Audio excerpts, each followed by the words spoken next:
Menara bertoa itu menjulang di samping bangunan masjid tua. Semua dinding menara sekaligus gapuranya terbuat dari tumpukan batu merah berundak, khas bangunan pura rumah suci umat Hindu. Masjid berarsitektur unik ini hanya dijumpai di kota Kudus. Pada bulan Ramadan tahun ini, masjid kuno tersebut banyak didatangi para wisatawan.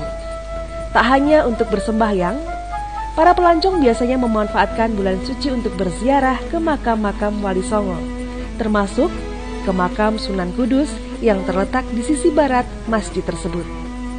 Keunikan arsitektur masjid termasuk gapuranya banyak dipuji para wisatawan. Namun lain halnya dengan sejumlah pejabat yang datang ke masjid ini. Menurut cerita warga setempat, banyak pejabat yang justru miris melewati lorong gapura itu.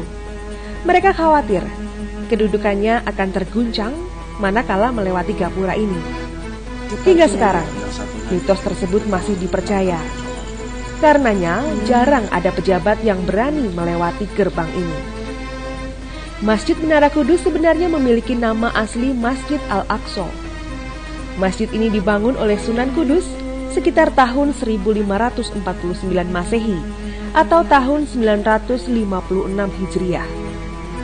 Melihat bentuk bangunannya, masjid ini justru lebih mirip dengan candi-candi peninggalan kerajaan Majapahit, seperti Candi Jago di Jawa Timur atau Menara Kukul di Bali. Bukan tanpa sebab, Sunan Kudus membangun masjid yang mengadopsi bangunan Hindu. Masjid Al-Aqsa dahulu berperan penting dalam penyebaran agama Islam, khususnya di Pulau Jawa.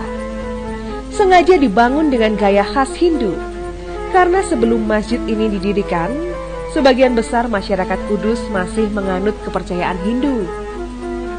Arsitektur bangunan masjid ini pun dibuat untuk menghormati masyarakat penganut agama Hindu di kota Kudus. Tidak hanya sebagai bukti akulturasi Islam dan Hindu, sudut-sudut bangunan historial ini juga mengadopsi sejumlah kebudayaan dari penjuru dunia. Belasan piring antik yang menghiasi dinding Menara Kudus konon merupakan keramik asli buatan China dan Vietnam di masa silam. Sementara batu-batu merah pada bangunan merupakan batu yang diambil langsung dari Baitul Maqdis di Palestina. Simbol akulturasi yang ada di masjid historial ini menjadi bukti bahwa Islam adalah agama yang bertoleransi tinggi dan mencintai kedamaian. Dari Kudus, Diantika, Suara Merdeka.tv.